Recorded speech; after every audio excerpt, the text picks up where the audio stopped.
Halo, bertemu kembali dalam materi menulis resensi buku bahasa Indonesia pada pertemuan kali ini ya. Hari ini kita akan membahas tentang bagaimana kita akan menulis sebuah resensi.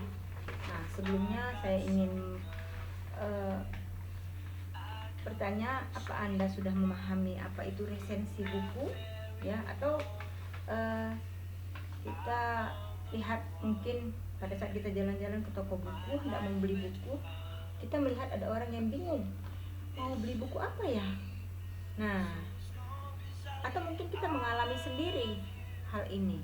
Kita mau beli buku tapi tidak tahu buku apa yang harus kita baca ya, buku apa yang harus kita beli, dengan judul apa. Nah, pernahkah kamu berpikir untuk membaca sebuah resensi tentang buku sebelum membeli buku? Karena resensi itu sendiri di dalamnya akan ada pendapat orang lain tentang buku yang akan kita beli. Dan di dalam resensi itu akan ada pertimbangan-pertimbangan tentang buku tersebut. Apakah buku itu baik, apakah buku itu memiliki keunggulan ataupun kekurangan.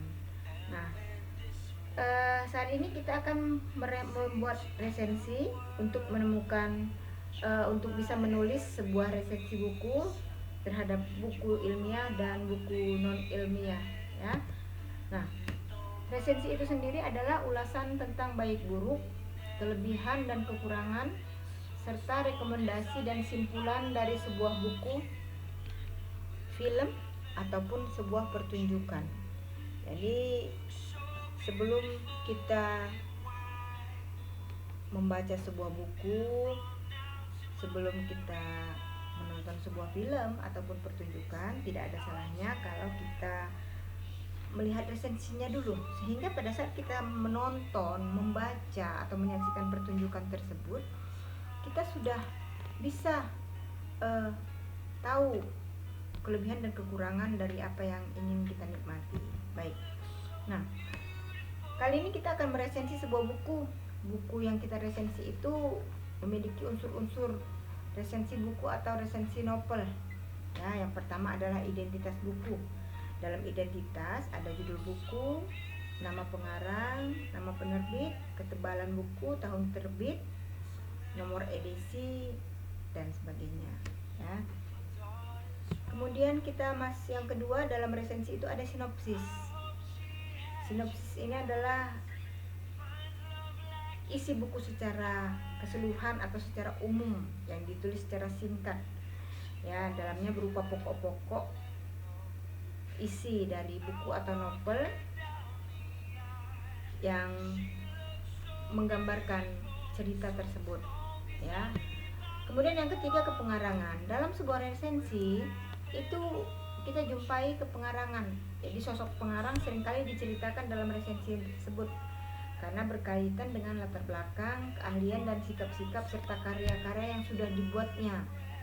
Karena setiap tulisan akan berpengaruh, ya, akan dipengaruhi oleh latar belakang dari pengarangnya sendiri. Berikutnya dalam resensi kita jumpai kelebihan dan kekurangan buku.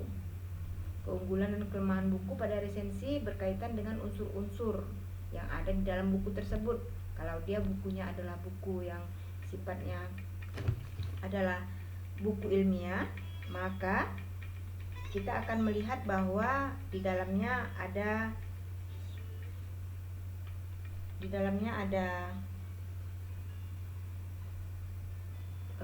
bagian-bagian dari buku tersebut. Kalau dia merupakan bentuk cerita, maka kita akan jumpai unsur-unsur novel tersebut di dalam resensi tadi. Nah, kemudian yang berikut, kaidah kebahasaan. Resensi adalah bagian dari kegiatan berbahasa, kegiatan bahasa, maka kita akan menemukan kaidah kebahasaan di situ. Kaidah kebahasaan yang kita jumpai, yang pertama banyak menggunakan jenis konjungsi, karena dalam resensi itu banyak keterangan-keterangan dan banyak pula hubungan sebab akibat yang muncul dalam resensi tersebut karena berisi pendapat atau opini dari si peresensi sendiri. Kemudian banyak menggunakan kata sifat. Penggunaannya biasanya diletakkan pada bagian penilaian, ya, apakah baik, buruk, pantas, layak, dan sebagainya. Yang keempat, dalam resensi banyak digunakan kata atau istilah serapan. Hal ini terutama pada buku-buku yang bersifat ilmiah. Karena dalam buku ilmiah kita akan jumpai juga istilah-istilah ilmiah di dalamnya. Nah, bagaimana langkah kita untuk menyusun sebuah resensi? Yang pertama, tentukan topik. Yang kedua, buatlah gambaran umum mengenai resensi yang akan dikupas. Kategorikanlah jenis karya yang kamu pilih. Lalu tulis sinopsisnya.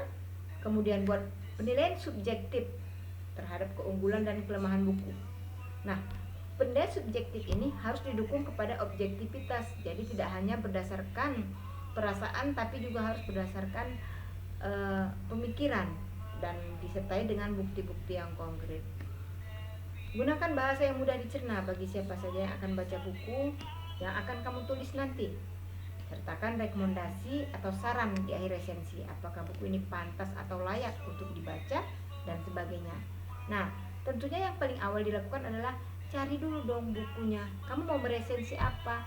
Mau meresensi buku ilmiah kah atau buku non ilmiah? Baik, demikian pemahaman sedikit tentang resensi. Semoga Anda dapat menulis resensi dengan baik. Kita berjumpa lagi di pertemuan berikutnya. Salam sehat dan tetap semangat.